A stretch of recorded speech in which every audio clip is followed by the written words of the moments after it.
नमस्कार मित्रों, कैसे हैं आप लोग। आपके अपने इस पैरिस यूट्यूब चैनल साइंस संग्रह के विद्याकुल में आपका स्वागत करता हूं। मैं शुभम आज आपके बीच पहली बार एक ऐसी क्लास लेकर आया हूं जिससे कि आपका सारा का सारा पूरा इंग्लिश का डर आपका खत्म हो जाएगा और जिससे सारी चीजें क्या होंगी, आपकी बदल जाएंगी। क्योंकि इंग्लिश एक ऐसी चीज है, एक ऐसा डर है जो कि बच्चों के मन में बहुत ज्यादा फोबिया बना के रखता है। क्या कारण है कि हमेशा बच्चे ग्रामर के नाम पे तो डरते हैं, साथ में जब भी बुक की बात आती है तो बुक को लेकर हमेशा इनके मन में एक डाउट सा बना रहता है कि क्यों ना सर प्रोज और पोएट्री को पढ़ाया जाए। और प्रोज और पोइट्री की अगर बात की जाए तो उसमें लाइन बाय लाइन को हम जब टच करते हैं तो उसमें क्या होता है कि बच्चा बहुत ही ज्यादा डर जाता है, क्योंकि उसमें बहुत सारे वोकैब्स आते हैं, बहुत सारे इडियम फ्रेजेस आते हैं, एंटोनिम्स सिनोनिम्स, बहुत सारी चीजें से भरमार होती हैं। क्योंकि पूरा का पूरा ये महासागर होता है और जब भी किसी महासागर को टच करते हैं तो उसमें खो जाने का डर तो बना ही रहता है। कैसा है आप लोग? Very good evening to all of you. Bhavna, Khushboo, Sonu, Rajesh, Raj, ISC student, hello hello. कैसे दोस्तों आप लोग? इंग्लिश मीडियम का कब स्टार्ट होगा? बिल्कुल बहुत ही जल्द सारी चीजें आपके बीच में स्टार्ट होने वाली हैं। सबसे पहले आप सभी को नमस्कार और फटाफट आप लोग आ जाइए, लाइक सब्सक्राइब शेयर करते रहिए, बढ़ाते रहिए। और Neha ji, Sakshi ji, Rajeev, Vishwakarma, Uday, Lucky, Sunita, hello hello hello सनिया।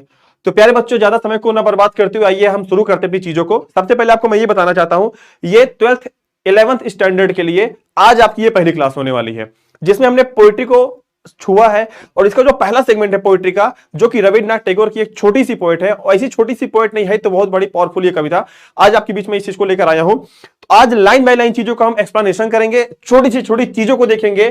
क्योंकि जो हमको चीजें पता होती है कि हमको लगता है कि छोटी सी चीज है, लेकिन कभी कभी उसकी जो गहराई होती है, उन बातों की गहराई को समझेंगे कि ये एक्चुअल में रविन्द्रनाथ टैगोर की उस समय सोच क्या थी, वो उस समय एक भारत के लिए, अपने लोगों के लिए कैसी सोच रखते थे।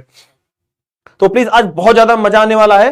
फटाफट आप लोग लाइव आ जाइए, फटाफट इसको शेयर करिए, सेशन को शेयर करते रहिए और ज्यादा से ज्यादा बच्चों के पास पहुंचाइए, उन बच्चों के पास पहुंचाइए जो एक्चुअल में नीडी हैं, जिनके पास चीजें नहीं पहुंच पाती हैं। और आप भी इस वीडियो के एंड तक बने रहिए, देखिएगा आज तक शायद आपने ऐसी क्लास कभी नहीं पढ़ी होगी, क्योंकि आज इस क्लास में आपको बहुत ही ज्यादा मजा आने वाला है। पूरी एनर्जी, पूरे एकदम क्वालिटी के साथ, विथ क्वांटिटी के साथ आज हम आप इस पोएट्री का, इस रविन्द्रनाथ टैगोर जी का आज हम सामना करने वाले हैं कि रविन्द्रनाथ टैगोर की सोच क्या थी, उनकी सोच को सलाम है कि उन्होंने भारत के लिए क्या लिखा हुआ था। तो प्यारे बच्चों, आइए शुरू करते हैं। यह पहला दिन है, प्लीज बताइए। बिल्कुल, आज ये 11th स्टैंडर्ड के लिए ये जो आज पहला दिन है हमारा, जिसका चैप्टर का नाम है where the mind is without fear, जहां पर हमारा दिमाग बिल्कुल ही डर से, भय से मुक्त होना चाहिए। आज पहला दिन है और प्लीज आप लोग बने रहिए वीडियो के लास्ट तक, क्योंकि आज हम गाड़ने वाले हैं झंडा। क्योंकि मैंने आपको प्यारे बच्चों बताया था, ना कोई सवाल ना कोई जवाब, अब की बार बिहार का बच्चा करेगा बवाल। तो आइए इसी के साथ हम जुड़ जाते हैं। Good evening, very good evening to all of you. चलिए शुरू करते हैं। अब तक आपने जितनी भी पोएट्री पढ़ी, ठीक, सारी चीजें मैं मानता हूं। आज हम कुछ अलग तरीके से चीजों को पढ़ने वाले, देखिएगा। रविन्द्रनाथ टैगोर, जिसको गुरुदेव के नाम से भी हम लोग जानते हैं, रविन्द्रनाथ टैगोर को, सबसे बड़ी बात, रविन्द्रनाथ टैगोर को किसी भी परिचय की या किसी भी इनको इंट्रोडक्शन की जरूरत नहीं है, क्योंकि भारत का हर एक बच्चा, हर एक वयस्क, हर एक बुजुर्ग और हर एक वो तबका जो कि आजादी के समय से आज भारत में जुड़ा हुआ है, जो आजादी की चीजों को पढ़ता हुआ आया है, तो एक ऐसा इसका नाम, एक ऐसा इसमें नाम जो कि रविन्द्रनाथ टैगोर के नाम से जाना जाता है, उनको किसी भी परिचय की जरूरत नहीं है। क्योंकि रविन्द्रनाथ टैगोर का ऐसा योगदान भारत के उन चीजों में रहा है जब हम एक टाइम पे गुलाम हुआ करते थे। इनकी सोच को सलाम है, इनकी जो पराकाष्ठा थी, इनकी जो सोचने की असीमित चीजें थी, बिल्कुल हर एक व्यक्ति इनकी बातों को समझता है और मानता है कि वास्तव में उस समय की जो हमारे स्वतंत्रता संग्राम सेनानी थे, उस समय हमारे यहां जो बड़े बड़े पुरोधा हुए हैं, उनकी कल्पना नहीं की जा सकती है। तो इनका जन्म जो हुआ था, बॉर्न इनका हुआ था प्यारे बच्चों, वो हुआ था हमारा 7 मई को 1861 को। 1861 में इनका जन्म हुआ था और इनकी मृत्यु हुई थी अगस्त में और 1947 में, ठीक, शायद 7 अगस्त था इनका। एंड राइटर जो थे, ये कंपोजर भी थे, ये एसेइस्ट भी थे, पेंटर भी थे, फिलोसोफर थे। हालांकि इन्होंने जो पेंटिंग का काम किया था, पेंटिंग का काम इन्होंने शुरू से नहीं किया था, वो अपने जीवन के लगभग 20 से 25 साल पहले इन्होंने पेंटिंग का काम शुरू किया था।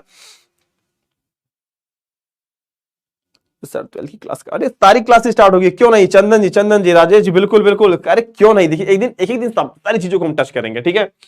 तो यहां पे हम क्या करते हैं, देखिएगा बेटा, सबसे पहले हम ये समझ लेंगे कि क्या क्या था। ये पहली बात तो राइटर तो थे ही, राइटर के साथ साथ क्या थे, ये हमारे कंपोजर भी थे, मतलब राइटिंग भी करते थे, कंपोजिंग भी करते थे, ऐसे मतलब नाटक भी लिखते थे, पेंटर भी थे ये साथ में, और फिलोसफर तो ये थे, दार्शनिक तो ये थे ही। चेहरा देखकर आपको लग रहा होगा कितनी ज्यादा इनकी अंदर गहराई छुपी हुई थी। 7 अगस्त कर लीजिए, ठीक। Got Nobel prize in literature, इनको पहली बार एक ऐसे ये व्यक्ति जिनको पहली बार क्या मिला, नोबेल प्राइज मिला था लिटरेचर में 1913 में फॉर गीतांजलि। गीतांजलि के लिए इनको बेटा क्या मिला, नोबेल प्राइज मिला, और पब्लिश्ड इन गीतांजलि 1910 बंगाली। मतलब क्या हुआ कि सबसे पहले इसको 1910 में बंगाली में क्या हुआ, पब्लिश किया गया, और उसके बाद जब ये बंगाली में प्रस्तुत हुआ था तो इसका नाम क्या था, चिट्टो जेठा भयो शून्य। ये शून्य है हमारा, ठीक है, चिट्टो जेठा भयो शून्य। पब्लिश्ड इन गीतांजलि, मतलब गीतांजलि पब्लिश्ड हुआ था 1910 में, तो बंगाली में हुआ था। उस समय इसका नाम क्या था, चिट्टो जेठा भयो शून्य।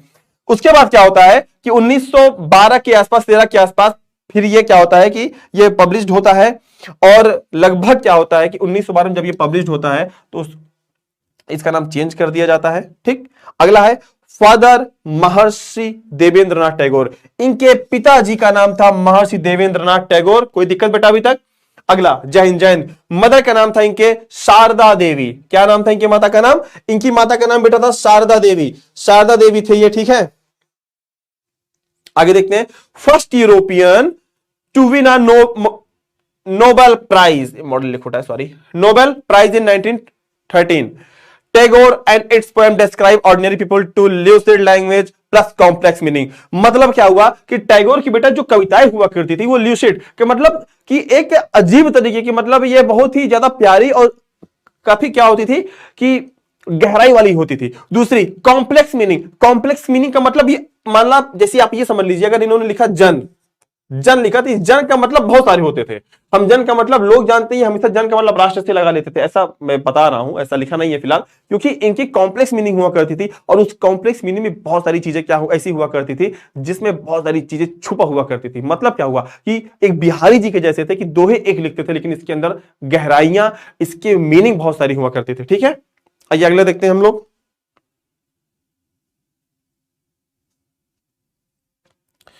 चलिए नेक्स्ट, इनके वर्क क्या है? अपवाइज बिल 1913 में हुआ, north of Boston 1911, mountain interval 1916 and the west turning brook 1928। तो इनकी ये कुछ रचनाएं थी जो कि यहाँ पे लिखी गई हैं, आप लोग इसको देख लीजिएगा। वर्क्स का मतलब होता है इनकी जो रचनाएं थी, ठीक है। यहाँ पे इट्स, यहाँ पे हिज होगा, ठीक है, HIS, हिज वर्क्स, ठीक। चलिए आगे देखते हैं बेटा। बेटा कोई दिक्कत है अभी तक? मजा आ रहा है कि नहीं समझ में, ये बताइए आप लोग। कोई दिक्कत हो तो बताइए आप लोग।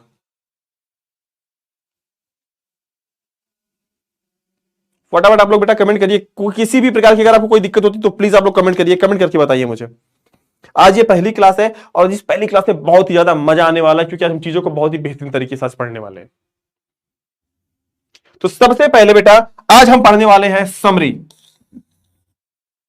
तो समरी यहां पे ये कहता है कि एक यहां रविन्द्रनाथ टैगोर एक बहुत ही, या जो रविन्द्रनाथ टैगोर की एक कविता है, यह बहुत ही ज्यादा पावरफुल कविता है। और इस पावरफुल कविता में हमारे रविन्द्रनाथ टैगोर जी बताते हैं कि मैं एक ऐसे भारत की कल्पना करता हूं जो कि भयमुक्त हो, जिनके अंदर डर ना हो, जिसके अंदर लालच ना हो, जिसके अंदर ऐसी कोई भी चीजें ना हो जो कि एक व्यक्ति का मानसिक हनन कर सके, वह व्यक्ति आगे बढ़ने से रुक सके। फिर वो कहते हैं कि मैं उस आजादी का बेसब्री से इंतजार कर रहा हूं, उस दिन का मैं बेसब्री से इंतजार कर रहा हूं जहां पर मेरे समस्त भारत के लोग कैसे होंगे, भय मुक्त होंगे और आजाद रहेंगे, उन्हें किसी भी प्रकार की किसी चीजों को सोचना नहीं पड़ेगा। तो इसी चैप्टर को लेकर, हालांकि चैप्टर बड़ा छोटा सा है आपको लगेगा, लेकिन इसकी जो भाव है, इसकी जो फीलिंग्स है, वो अपने टॉप लेवल पे रहने वाली है, ठीक है। चलिए शुरू करते हैं। यहां पे लिखा हुआ है कि where the mind is without fear and head is held high, where knowledge is free, where the word has not been broken up into fragments by narrow domestic walls, where words come out from the depth of truth, where tireless striving stretches its arms towards perfection, where the clear stream of reason has no lost its way into. Sir 12th की class नहीं, भाई क्यों नहीं होगा, बता तो रहा हूं आप लोगों की 12th की जो क्लास होने वाली है, ऐसा नहीं है आज ये 11th की है अगले दिन फिर 12th की होगी, सारी क्लासेस होंगी, आप लोग बिल्कुल बेफिक्र रहिए। ये उन बच्चों के लिए है जो कि अब की बार हाई स्कूल पास आउट होकर वो 11th में जाएंगे, तो अभी से उनके लिए हमने तैयारियां शुरू कर दी है, ताकि जैसे उनका रिजल्ट आउट होता है उनको चीजों के लिए भटकना ना पड़े, उनको प्रॉपर चीजें प्रॉपर टाइम पे और प्रॉपर तरीके से उनको इस ऐप पर या इस चैनल पर मिल सके। बिल्कुल बिल्कुल, फटाफट आप लोग लाइक करते रहिए और देखते हैं। बिल्कुल बिल्कुल आप लोग बिल्कुल लाइव बने रहिए, लाइव बने रहिए बिल्कुल, और एकदम बिल्कुल एंड तक देखिएगा। ऐसा नहीं कि ये कविता सिर्फ 11th वालों के लिए है, ये आप लोगों के लिए भी है, ये आज की जनरेशन के लिए है, ये उस वर्ग समूह, उस बच्चों, उन बच्चों के लिए, उन वयस्कों के लिए है जो कि आज एक कुंठित मानसिकता से, एक नैरो माइंडेड चीजों से क्या है पीड़ित है। आइए शुरू करते हैं। कहते हैं कि where the mind is without fear. सबसे पहले यहां पे एक लाइन हम ये जोड़ लेंगे कि रविंद्रनाथ टैगोर कहते हैं वो एक आजाद भारत की कल्पना कर रहे हैं, क्योंकि इस टाइम तक हम लोग क्या थे, गुलाम थे, और गुलाम होने की वजह से क्या था कि लोगों का जो दिमाग था वो पूरी तरीके से क्या था, वो पूरी तरीके से बिल्कुल बंद चुका था। लोगों की जो सोचने की समझने की शक्ति थी वो बिल्कुल पाट दी गई थी अंग्रेजों द्वारा। मतलब जब भी कोई इंसान सोचा करता था, ऊंचा सोचने की कोशिश करता था, तो अंग्रेजों के मतलब शोषण, अंग्रेजों की मार और अंग्रेजों के इन वातावरण ने जो कि पूरा भय से भरा हुआ था, उनकी दिमाग, उनकी सोचने समझने शक्ति को क्या करते पूरी तरीके से वो पैक कर देते हैं। और तो इसमें यही कहते हैं कि यहां पे रविन्द्रनाथ टैगोर जी कल्पना करते हैं कि तो where the mind is without fear and the head is held high. कहते हैं कि where the mind is without fear, Rabindranath Tagore कहते हैं कि मैं एक ऐसे भारत की कल्पना करता हूं, मैं एक ऐसे राष्ट्र की कल्पना करता हूं, राष्ट्र को छोड़िए, एक प्रकार से अगर पूरे विश्व को देखा जाए तो मैं एक ऐसे विश्व की कल्पना करता हूं जहां पर without fear, mind is without fear का मतलब जहां पर कोई भी व्यक्ति हो, एक छोटा से लेकर मतलब एक छोटा सा एक छोटे से बच्चे से लेकर एक वयस्क जो प्रौढ़ावस्था को पार कर जाता है, जो एक हमारे यहाँ एक रेशियो मानी गई है, मतलब 70-80 साल 90 साल, वहां तक की मतलब अगर देखा जाए कि जब भी बच्चा समझदार होता है, मतलब एक मोटा मोटा 10 साल लगा लेते हैं, 10 साल से लेकर लगभग 100 साल, कि इस वर्ग के इस बीच में आने वाले वह समस्त लोग where is the where the mind is without fear, जहां पर उनका दिमाग भय मुक्त हो, उनके अंदर किसी भी प्रकार का डर ना हो, उनके अंदर इतनी पावर हो कि वो अपना डिसीजन खुद ले सके, उनके अंदर इतनी ज्यादा शक्ति हो कि उन्हें कभी भी किसी चीज के लिए सोचना ना पड़े।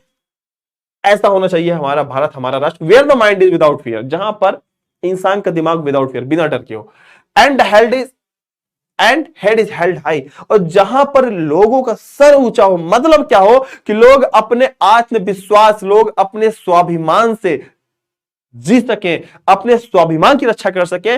मतलब क्या हुआ कि मैं एक ऐसे राष्ट्र की कल्पना करता हूं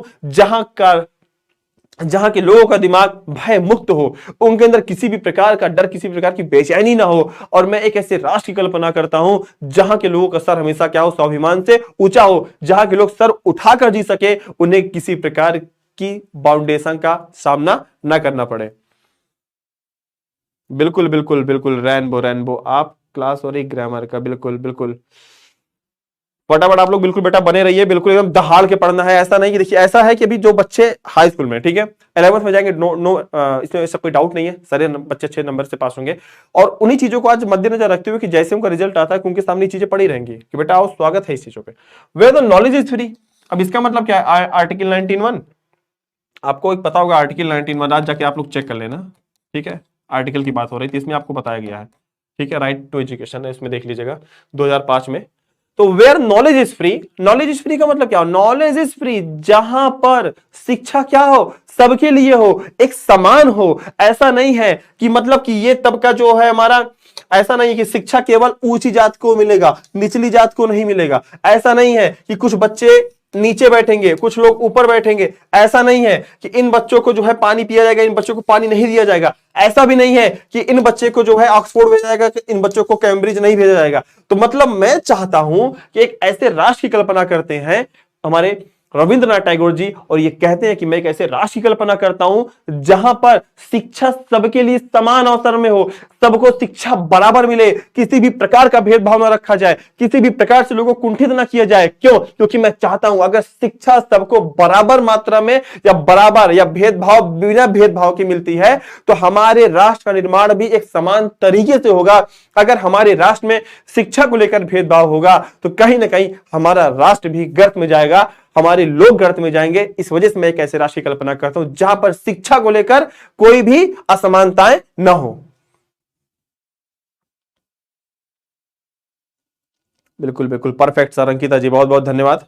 बिल्कुल बिल्कुल, कोई दिक्कत बेटा आप लोग प्लीज कमेंट करते रहिए और बताइए अगर कोई आपको दिक्कत है, आपको कोई प्रॉब्लम होती है तो आप प्लीज कमेंट करिए, ठीक है। फटाफट लाइक सब्सक्राइब शेयर आप लोग ठोकते रहिए क्योंकि ये आपके हाथ में होता है, बगल लगा छू दो हल्का सा बस पार, ठीक है। तो ये आपको कहानी समझ में आ रही है, ऐसा नहीं कि ये सिर्फ पार्टिकुलर उन्हीं चीजों के लिए, इन उन बच्चों के लिए भी है आज जिस हम परिवेश में जी रहे हैं बेटा, ठीक है। अगला देखते हैं हम लोग। फिर कहते हैं where the world has not been broken up into fragments by narrow domestic wall। Narrow domestic wall का मतलब क्या होता है? नैरो डोमेस्टिक वॉल का मतलब होता है, नैरो का मतलब संकीर्ण, मतलब देखो गली है, एक चौड़ी गली होती है, एक छोटी गली होती है, एक ब्रॉड माइंड होता है, एक सुस्त माइंड होता है। जैसे कुछ लोग का इतना बड़ा हृदय होता है कि 100 रुपए खर्चा कर देते हैं, कुछ लोग का हृदय इतना छोटा है 1 रुपया खर्चा करते हैं, भले उनके पास पैसा होता है तो उसको बोलते हैं नैरो माइंडेड। कहते हैं कि छोटी मानसिकता वाले लोग, जो जिसके पास मतलब किसी भी समाज को देश को लेकर जिसके अंदर एक छोटी सी मानसिकता होती है बेटा, उसी को हम बोलते हैं क्या? Narrow minded person, narrow minded people. तो यही कहते हैं कि नैरो डोमेस्टिक वॉल का मतलब होता है कि नैरो का मतलब संकीर्ण, डोमेस्टिक का वॉल, डोमेस्टिक मतलब घरेलू, वॉल्स का मतलब दीवारें होती हैं। तो इसका मतलब क्या हुआ कि घरेलू दीवारें, और घरेलू का मतलब क्या? हमारा राष्ट्र, और हमारे राष्ट्र के अंदर क्या है? हमारे राष्ट्र के अंदर क्या होती है? छोटी छोटी मानसिकता क्या होती है? तो आपको पता होगा बेटा, छोटी छोटी मानसिकता हमारे यहां धर्म को लेकर, जाति को लेकर, भेदभाव, भाषा के आधार पर, मतलब बहुत सारे भेदभाव लिखना, अभी व्हाइट बोर्ड ब्लैक बोर्ड कम बढ़ जाएगा, कपड़ों के आधार पर। तो यहाँ पे राइटर कहता है कि मैं ऐसे भारत की कल्पना करता हूं, हे मेरे प्राणी, हे मेरे देश के लोग, मैं ऐसे भारत की कल्पना करता हूं कि मैं चाहता हूं जब मेरा देश आजाद हो तो मेरा भारत हो कैसा। तो यहां भी कह रहे हैं कि वेयर, जहां पे the world has not been broken up into fragment, जहां पर मैं ये चाहता हूं संसार, अब चाहे संसार से पूरा चाहे में राष्ट्र से लगा लो, मैं नहीं चाहता कि वो टूके इनटू फ्रैगमेंट्स, छोटे छोटे टुकड़ों में बटा ना हो। एंड बाय नैरो डोमेस्टिक वार, वो धर्म, जाति, भेदभाव, कपड़ों और सूरत के आधार पर, लिंग के आधार पर, भाषाओं के आधार पर अलग ना हो। मैं एक ऐसे राष्ट्र की कल्पना करता हूं जहां पर लोग धर्म जाति के आधार पर अलग ना हो, जहां पर लोग ब्रोकन अप इनटू फ्रैगमेंट्स, जहां के लोग टूटे ना हो, जहां के लोग क्या हो, उनके बीच में कोई भेदभाव ना हो। मतलब क्या हुआ? रविन्द्रनाथ टैगोर एक ऐसे राष्ट्र की कल्पना करते हैं, वो कहते हैं कि मैं चाहता हूं कि मेरे भारत के लोग, मेरे राष्ट्र के लोग ऐसे हों जिनके अंदर कोई भेदभाव ना हो, जिनके अंदर क्या हो? ब्रोकन अप इनटू फ्रैगमेंट, जो वो छोटे छोटे टुकड़ों में ना खंडित हो, छोटे छोटे टुकड़ों में वो विभाजित ना हो।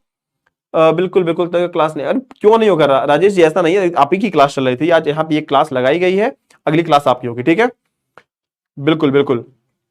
फिर ये कहते हैं कि where words come out from the depth of truth, कहते हैं राइटर कहता है कि मैं एक ऐसे राशि कल्पना करता हूं जहां पर डेप्थ ऑफ, कह रहे कम आउट, बाहर आए, from the depth of truth, कहते कि ऐसे में राष्ट्र कल्पना करता हूं जहां पर लोगों के हृदय से सच बिना डर के आए, मतलब लोग खुलकर बोल सकें, उनके अंदर किसी भी प्रकार का कोई बाउंडेशन ना हो। फिर कहते हैं where tireless striving stretches, where जहां टायरलेस स्ट्राइविंग स्ट्रेचेस, टायरलेस का मतलब बिना थका हुआ, स्ट्राइविंग का मतलब कठिन परिश्रम, स्ट्रेचेस का मतलब फैलाना, आर्म्स टुवर्ड्स परफेक्शन। कवि कहता है यहाँ पे, रविन्द्रनाथ टैगोर जी कहते हैं कि मैं ऐसे राष्ट्र की कल्पना करता हूं जहां के लोग बिना थके हुए, टायरलेस स्ट्राइविंग स्ट्रेचेस, अपने बाहों को फैलाएं। मतलब क्या हुआ कि वो अपनी बाहों को फैलाने का मतलब ये हुआ कि मैं ऐसे एक राशि कल्पना करता हूं जहां के लोग पूरी तरीके से मेहनती हो, उनके अंदर कोई आलस्य ना हो, वो आलस्य की बेड़ियों को तोड़कर इस राष्ट्र को क्या कर सके, वो इस राष्ट्र के प्रति अपना योगदान दे सके, और उनकी जो धारणा है उस धारणा को वो बदल सके। Where the clear stream of reason has no lords, its went to the dreary desert sand of the dead habit.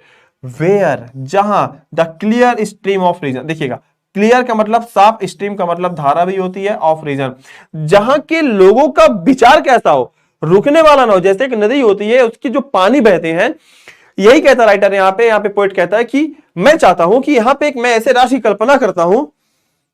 सब आप कॉमर्स की ऑनलाइन क्लास करते हैं? नहीं सर, आर्ट से। बेटा कोई दिक्कत हो आप प्लीज आप लोग कमेंट करो, अगर आपको कोई दिक्कत होती है तो आप बताओ। लाइक सब्सक्राइब आप शेयर कर, जितने भी लोग यहाँ पे अभी तक ऑनलाइन है फटाफट आप लोग क्या कर डालिए, पूरा सब्सक्राइब शेयर कर डालिए इसको। और अगर आपको किसी भी प्रकार कोई दिक्कत होती है तो प्लीज आप लोग कमेंट करके बताइए। खुशबू जी, श्वेता जी, खातून जी,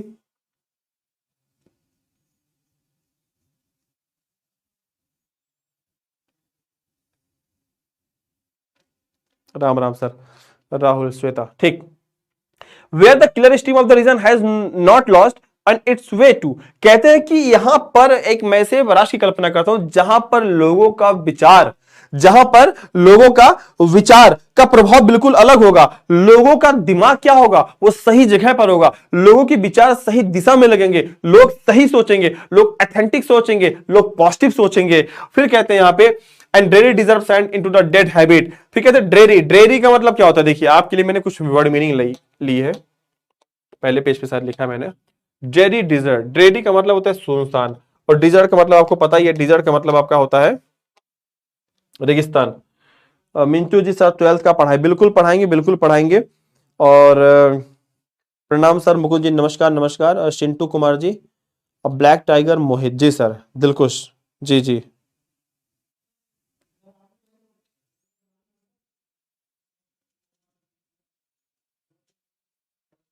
ठीक ठीक, चलिए।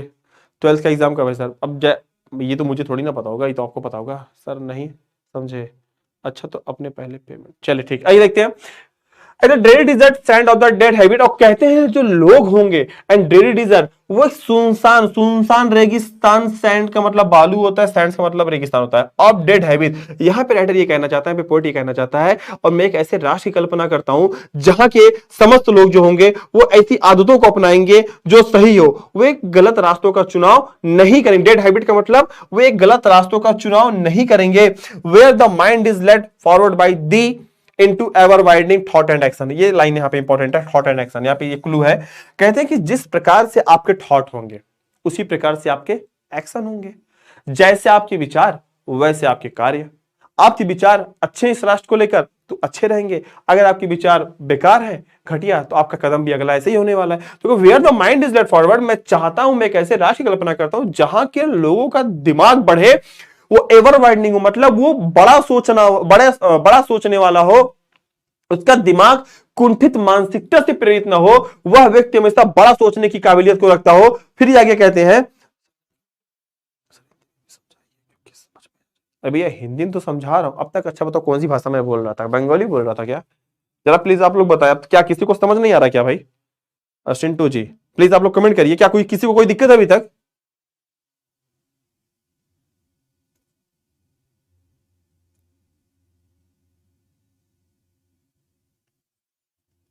चलिए ठीक है।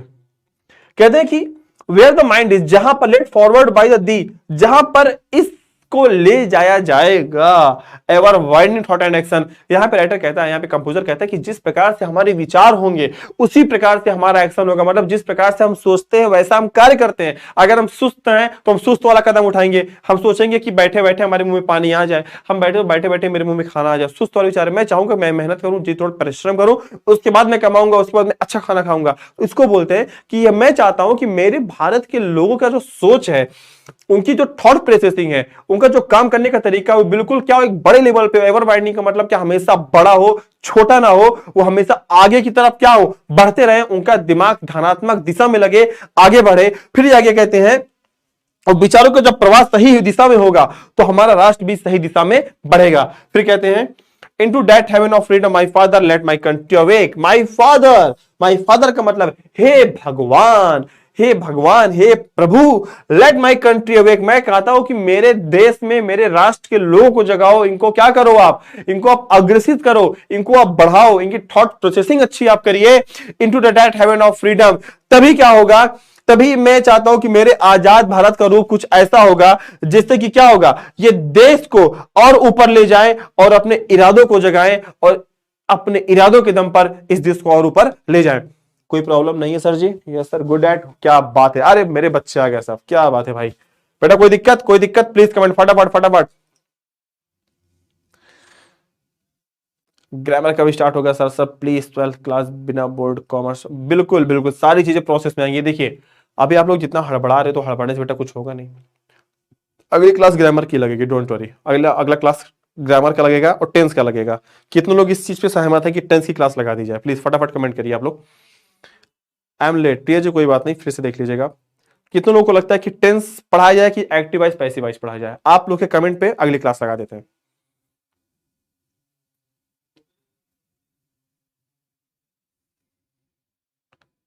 दीपेश, दीपेश, गौतम बाबू,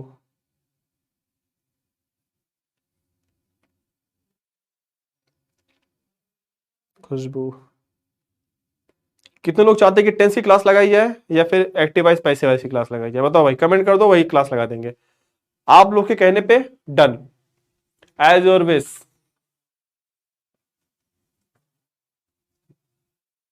चलिए अब तो बस थोड़ा सा और बचा हुआ है, तो मैं चाहता हूं कि हे मेरे भगवान, हे मेरे प्रभु, मैं चाहता हूं कि मेरा देश आगे बढ़े और क्या हो, ये आगे की तरफ अग्रसित होता रहे। और अग्रसित होने के साथ साथ हे प्रभु मैं ये चाहता हूं कि हम अपने देश को और ऊपर ले जा सकें, पूरी तरीके से आजाद हो, यहाँ के लोगों का दिमाग बिल्कुल क्या हो, सुसंगठित हो, सुव्यवस्थित हो। और इस सुसंगठित और इस सुव्यवस्थित तरीके से जब इनका दिमाग फ्री होगा, जब इनको प्रॉपर एजुकेशन मिलेगी, और जब प्रॉपर एजुकेशन मिलेगा तो उसी शिक्षा के दम पे हम अपने देश को क्या कर सकते हैं, आगे ले जा सकते हैं। तो प्यारे बच्चों, ये छोटी सी कविता थी आपके लिए। आई होप चीजें आपको बहुत बेहतर तरीके से समझ में आ गई होंगी। और मैं चाहता हूं कि ऐसा नहीं है, देखिए जब एक बार अमेरिका के राष्ट्रपति थे, क्या नाम था उनका, बराक ओबामा, जब बराक ओबामा जी भारत आए थे तो उन्होंने इस लाइन को कहा था, शायद आपको याद नहीं होगा, आप देख लीजिएगा।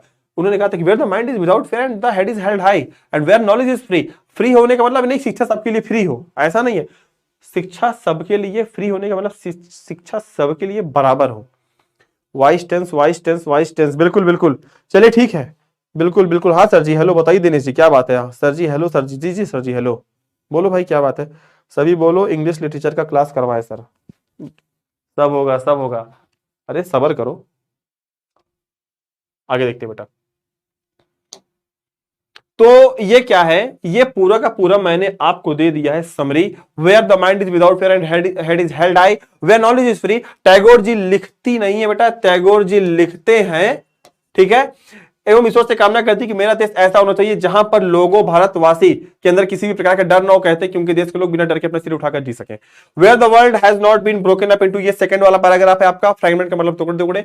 टैगोर जी कामना करते कि पूरा देश एक भाईचारे के सूत्र में, यहाँ पे सूत्र में बंधा रहे, टुकड़ों में न बटा हो, लोगों के बीच में वर्ग, धर्म, रंग, लिंग के आधार पर कोई भेदभाव ना हो, छोटी दीवारों लोगों में भेदभाव करता करती है। अब छोटी दीवारों का मतलब क्या? छोटी दीवारों का मतलब बेटा यहाँ पे यही है, ठीक है, ध्यान देना।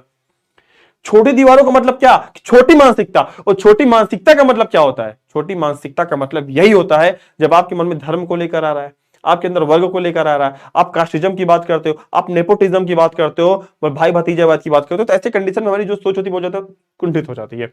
टैगोर जी कामना करते हैं किसी प्रकार की शिक्षा को लेकर बाध्यता नहीं होगी, हर एक वर्ग के लोग शिक्षा ग्रहण कर सकेंगे, हर एक व्यक्ति चाहे वह ऊपरी वर्ग हो चाहे निचली वर्ग की हो, शिक्षा सबके लिए क्या होगी? बराबर होगी। देन टैगोर जी कामना करते हैं कि जहां पर लोगों को सत्य बोलने के लिए सोचना ना पड़े, अपने दिल की गहराइयों से सत्य को बोले, जहां लोग कमी काम से पके नहीं, अच्छा कमी नहीं बेटा, कभी काम से पके नहीं या थके नहीं, था कर लो इसको, थके नहीं।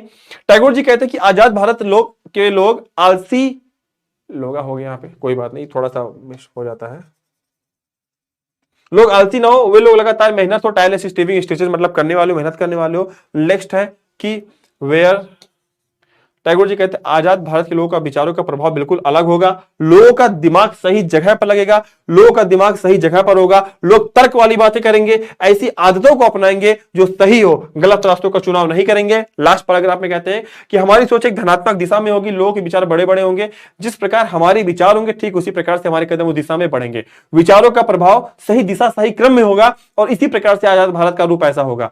माई फादर गॉड को संकेत करते हैं कि भगवान मेरे देश के लोगों को जगाओ जिससे वे अपने मजबूत इरादों के साथ इस देश को और ऊपर ले जाएं। तो पूरी की पूरी बेटा मैंने आपको दे दी समरी यहाँ पे। सर मेरा ग्रामर अच्छा है, ठीक है बिल्कुल, ये तो अच्छी बात है। इसके साथ टेंस का काम सर सबसे पहले टेंस पढ़ना चाहिए तभी पूरा अरे भाई मेरे IS 9905 ऐसा नहीं है। आपको लगता है कि टेंस पढ़ने से ग्रामर आती है, तो ऐसा कभी मत सोचेगा आप लोग, टेंस पढ़ने से ग्रामर नहीं आती है। ग्रामर आपकी जो थॉट प्रोसेसिंग है बहुत ज्यादा स्लो है, ऐसा नहीं है। हमेशा जो ग्रामर जो भी आपको टेंस आएगा ना, टेंस का मतलब नहीं कि टेंस से पढ़ लो आपको ग्रामर आ जाएगा। भाई ग्रामर में बहुत सारी चीजें ऐड होती हैं। एक मिनट को नया पेज लेते हैं। तो ये सुनिए पहले आप लोग, ये पूरा का पूरा मैंने आपको समरी दे दिया, पूरा का पूरा आपको मैंने ये एक पूरी की पूरी पोइम आपको समझा दी अच्छे से। कोई डाउट होता है तो प्लीज आप लोग कमेंट करके बताइए सर यहाँ पे ये डाउट है, सर यहाँ पे ये दिक्कतें आ रही हैं, उस चीज को हम सॉर्ट आउट करेंगे बेटा। अगर बिल्कुल बिल्कुल मैं समझ सकता हूं, ठीक है ठीक है, कोई बात नहीं, सारी क्लासेस होंगी, लगे रहिए। तब तक के लिए आप लोग अपनी तैयारी अच्छे से करिए, अच्छे से पढ़ाई लिखाई करिए। हाँ एक चीज आप लोग समझ लीजिए, जो आप लोग ग्रामर की बेटा बात कर रहे हो, ठीक है, 2 मिनट देख लो, उसके बाद क्लास को ओवर करेंगे। ग्रामर की जो बात करो, वो ग्रामर का मतलब ये नहीं होता कि टेंस अगर आ जाए तो टेंस से ही सब कुछ हो जाएगा, नहीं भाई। टेंस टेंस में बहुत सारी सब्जेक्ट होता है, वर्ब होता है, ऑब्जेक्ट होता है। सबसे पहले वर्ब को कहां पढ़ोगे आप, पार्ट्स ऑफ स्पीच में पढ़ोगे ना। ऑब्जेक्ट को कहां पढ़ोगे, सब्जेक्ट को कहां पढ़ोगे, कहां से आएंगी सारी चीजें। आपको पता ही नहीं है कि कुर्सी यहाँ पे नाउन है, और कुर्सी का अगर नाम है तो प्रॉपर नाउन है। तो देखो बहुत सारी चीजें होती है यहाँ पे, common noun, proper noun, gender हो गया। तो छोटी छोटी चीजों को लेकर हम आगे बढ़ते हैं। जब वो पूरा का पूरा हमारा प्रोसेस होता है, जो हमारा का पूरा पूरा फ्रेम पूरा हो जाता है, तो उसके बाद हम तब ग्रामर पे आते हैं। और टेंस तो बहुत छोटी सी चीज है यार, और अगली क्लास टेंस की लगाते हैं आपके कहने पे, अगली क्लास हम टेंस पे लगाएंगे। Ankit Kumar Prajapati, am student sir, मतलब समझे नहीं। समझने का मतलब अंकिता कुमारी जी, मतलब समझे नहीं सर, वॉइस ही करवा दीजिए। कमेंट आप लोग करिए, ठीक है, जिसका हम अब चेक करेंगे अभी, जिसको लगेगा कि जिस चीज का वेटेज ज्यादा रहेगा इस कमेंट में, उसी चीज को हम शुरू कर देंगे। वॉइस या टेंस, दो ऑप्शन है आपके पास। अब हम कमेंट चेक करेंगे अभी शाम को बैठ के, वॉइस या फिर टेंस। एक तगड़ी लाइव क्लास इस पे लगाएंगे, लगभग 1.5-2 घंटे की, तभी तो खत्म हो पाएगा। लेकिन एक दिन में खत्म भी हो जाएगा, और पूरा का पूरा हिंदी में पढ़ने वाले, और ऐसा वॉइस पढ़ेंगे कि जिंदगी में कभी आपको वॉइस भूलेगा भी नहीं। डन। आपके कमेंट के ऊपर है, आपके लाइक, आपके सब्सक्राइब करने के ऊपर है बेटा, ठीक है। फटाफट लाइक, लाइक आपके कम क्यों है, 137 है, फटाफट बढ़ा दो इसको जरा। Voice voice voice voice voice, लग रहा वॉइस में बहुत दिक्कत है भाई।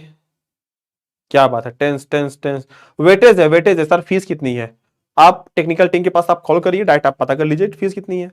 Voice sir please, voice sir, voice voice voice voice.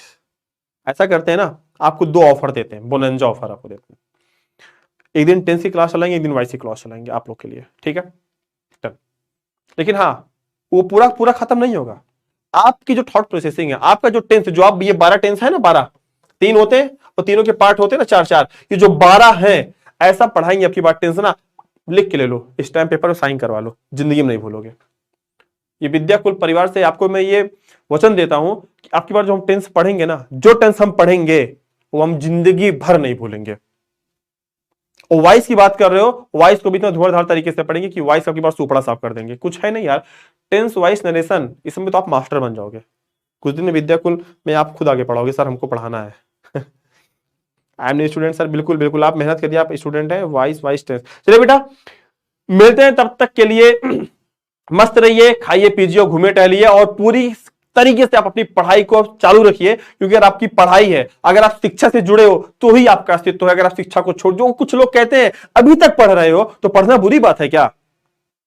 आप बताइए, पढ़ना बुरी बात है क्या? जो कुछ लोग कहते हैं अभी तक पढ़ रहे हो, 30 साल के हो गए, पढ़ रहे हो अभी तक, शादी कब करोगे? अरे भाई ऐसा नहीं है। डॉक्टर भीमराव अम्बेडकर की बात करिए, डॉक्टर राजेंद्र प्रसाद की बात करिए, तो आप देखेंगे वो लोग सारी जिंदगी पढ़ते रहे। शिक्षा से कभी अपना आप मुंह मत पड़िएगा। यही शिक्षा है जो आपको एक सफलता दिला सकती है। इसी शिक्षा के माध्यम से आप ऊंचाइयों पर जा सकते हो। इसी शिक्षा के माध्यम से आपको बैठे बैठे आपके बिहार के अंदर आपको पूरी दुनिया जान सकती है। यही शिक्षा है बेटा जो आपको बहुत ऊपर ले सकती है।